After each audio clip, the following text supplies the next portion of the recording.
Hello friends and welcome on this platform. J'ai trois extraits aujourd'hui à vous faire regarder dans cette petite production. Ces extraits vous expliquent implicitement ce qui se passe en Palestine. Vous allez comprendre la géopolitique de la Palestine et pourquoi et comment est-ce que ce conflit peut être géré, réglé et pourquoi ce n'est pas réglé comme ça devrait l'être. Elle, c'est Christine Devier-Juncker, qui est bien connue sur le milieu politique en France et en Europe. Et à cœur ouvert donne son avis parce que les injustices contre le peuple palestinien, pour lui, c'est déjà trop. Vous voyez, le monde entier est en train d'applaudir l'Afrique du Sud. L'Afrique du Sud fait la fierté de l'Afrique aujourd'hui à ce qui concerne la crise palestinienne. L'Afrique du Sud a décidé de porter plainte contre l'Israël pour génocide, intention de génocide. Et l'Afrique du Sud, dans le plaidoyer que j'ai écouté, les amis, cite des exemples palpables. Les ministres encore au gouvernement israélien qui ont traité les Palestiniens des animaux et qu'on devait les éliminer. C'est une certaine presse en Israël qui a fait écho de ça et certains éditorialistes aussi qui ont amplifié cela. Des ministres de premier rang dans le gouvernement de Netanyahou, à l'instar de ministres de Finances et de ministres de la Sécurité nationale, qui ont fait des discours clairs et les archives sont là, les amis, dans ce sens. Donc l'Afrique du Sud a coincé l'Israël et Netanyahou et ses amis savent aujourd'hui qu'ils sont isolés dans le monde. Israël, au début du 7 octobre, qui avait dit on va aller les juger, la justice internationale va s'occuper des leaders de Hamas qui ont orchestré, qui avaient orchestré ce qu'ils ont appelé le terrorisme contre le peuple israélien. Bref, on s'est dit, ok, à la limite, on va parler des trucs comme ça, on va faire des guerres chirurgicales, on va faire la guerre chirurgicale, on va faire intuition, on va arrêter X, Y, après on va les faire juger. Mais là, c'est la loi du talion, les amis. C'est la loi du talion que Benjamin Netanyahou est en train de pratiquer. Et Benjamin Netanyahou montre aux yeux du monde qu'il n'est pas quelqu'un de sérieux, qu'il ne faut pas compter sur lui. Benjamin Netanyahou montre encore aux yeux du monde que c'est qui lui intéresse sur le pouvoir. Donc, c'est un pouvoiriste. Il est en difficulté en Israël. Voilà une aubaine. Il peut faire la guerre pour longtemps, pour rester encore président. Mais rien n'est caché sous le soleil. Il ne peut jamais être éternel. À un moment donné, ça va finir cette histoire. Vous savez, ils ont dit qu'ils ont trouvé déjà, ils savent où se trouvent les otages. Et le patron de Hamas à Gaza est avec ces otages-là. Ils ne peuvent pas aller attaquer cette zone-là parce que s'ils font ça, ça sera très compliqué pour les otages et autres. On a vu une grande mobilisation du peuple israélien pour demander des échanges des prisonniers et tout ça. Le Qatar même a publié un plan de cesser le feu de paix. Et le Qatar parle de l'exfiltration des leaders de Hamas à Gaza en échange de libération des otages israéliens. Mais les autres, Hamas, pensent qu'il faut l'exfiltration, il faut la libération des Palestiniens qui sont dans les geôles israéliennes. Voilà la complexité de cette histoire. C'est parce qu'on a des sionistes, des gens qui pensent que ils sont plus importants, ils sont un peuple choisi. Choisi par qui? Je ne sais pas, les amis. Personne n'a choisi un peuple pour dire que voilà le peuple choisi. Personne. N'acceptez pas ça. Ça, c'est de la manipulation. Il faut aller peut-être parler de ça avec Félix Tshisekedi. C'est lui qui peut comprendre cela, les amis. Tshisekedi fait partie des gens qui peuvent facilement comprendre ces choses-là en disant oui, la Bible a dit ça. Et c'est quelqu'un qui n'arrive pas à utiliser cette même Bible pour sauver son peuple. Mais quand ça concerne Israël, c'est là où il convoque la Bible. C'est quand même terrible d'avoir les Africains qu'on pensait qu'ils avaient leur cerveau qui sont en train de réfléchir comme ce monsieur. Bref, j'ai dit toutes ces choses-là pour fixer le décor, pour planter, disons ça, le décor, pour que vous écoutez les extraits de cette dame très intelligente et très en colère à tout ce qui se passe là en Israël. J'ai même les écouté, les amis. Elle dit que la France est considérée aujourd'hui comme la banlieue de l'Israël, compte tenu du fait que un président français ou Emmanuel Macron n'arrive pas à prendre position clairement pour mettre la pression sur Israël. Les Américains n'arrivent pas à le faire, personne n'arrive pas à le faire. Donc, ils se sont culpabilisés déjà. Parce que ce qui s'est passé lors de la Deuxième Guerre mondiale, c'était leur faute.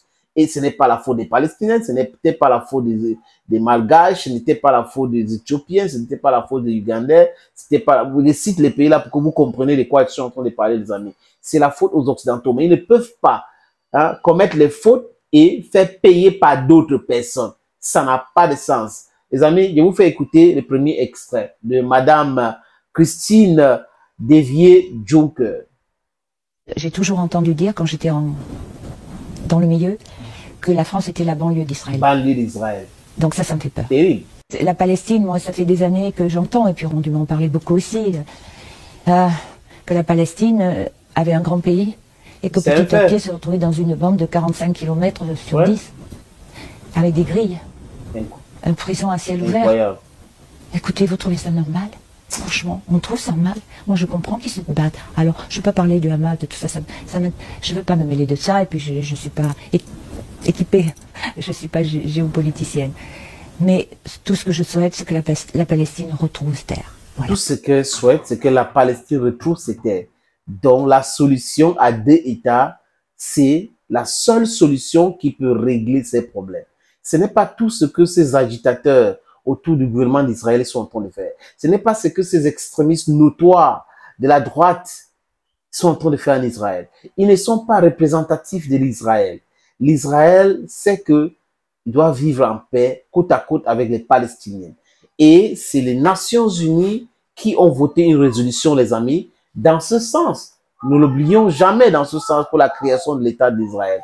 Et si les Netanyahou n'arrivent pas à comprendre, il faut quelqu'un quelque part pour les obliger à comprendre. Sinon, l'évolution du monde aujourd'hui va les imposer des choses de plus atroces et terribles. Parce que les peuples, l'histoire est têtue. Il faut consulter l'histoire. Vous ne pouvez pas éternellement mater un peuple. Ce n'est pas possible. Ils vont commencer à réfléchir sur comment se défendre. Et là, au lieu de régler un problème, you are doing what? You are procrastinating the problem. And everybody who procrastinates a problem is instead amplifying the problem rather than looking for a long-lasting solution to the problem. Les amis, je vais vous faire écouter le prochain extrait de Madame Christine Devier-Juncker. Écoutez ceci, les amis. Voilà. Et la bête, vous savez, on le dit depuis longtemps. Ouais, de la bête. La bête, vous savez, quand vous attaquez une bête féroce, elle ne se laisse pas tuer comme ça. Et là, elle fait des dégâts. Et je pense que nous devons tous être très costauds et solides. Ce sont les derniers grands coups. Ouais. Mais ça va être très dur. Mais la bête est en train de mourir. C'est la bête de l'événement dont parlait Macron. C'est la bête de l'événement dont parlait Macron. Ce sont les satanistes. Je vais le dire, sionistes, satanistes. C'est pas les musulmans, c'est pas les vrais juifs sémites. C'est une autre catégorie de juifs. Et ceux-là, ils ont foutu le monde à l'envers. Il faut arrêter tout ça. Il faut arrêter. Il faut que ça s'arrête. Il faut que ça s'arrête. Donc, ce sont des satanistes. Est-ce que c'est moi qui ai prononcé le mot? C'est Madame Christine Devier-Juncker.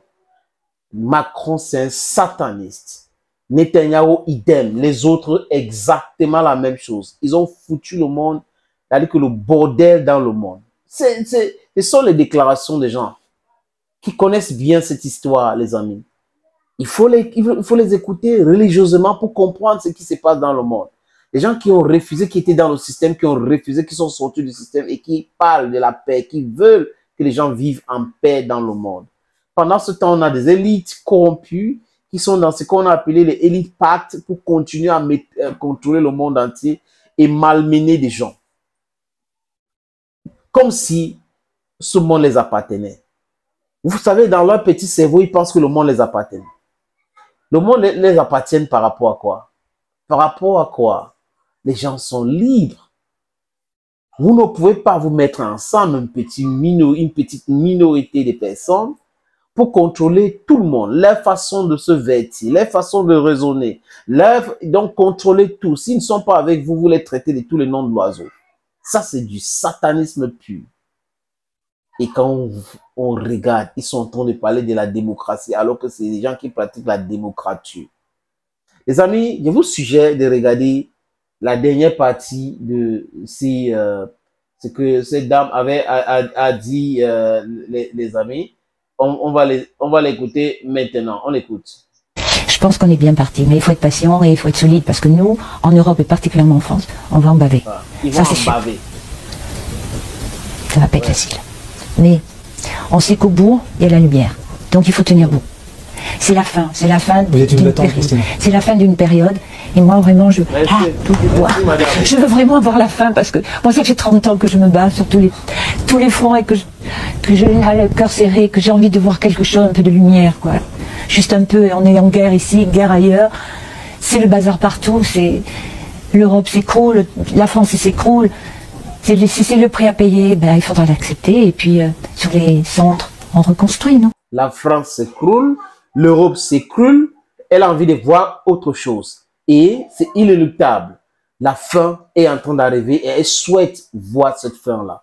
La fin de cette hégémonie, cette barbarie, de ce contrôle des faces du monde est en train d'arriver. La fin du vol, le pillage, de condescendance est en train d'arriver et elle veut voir cela.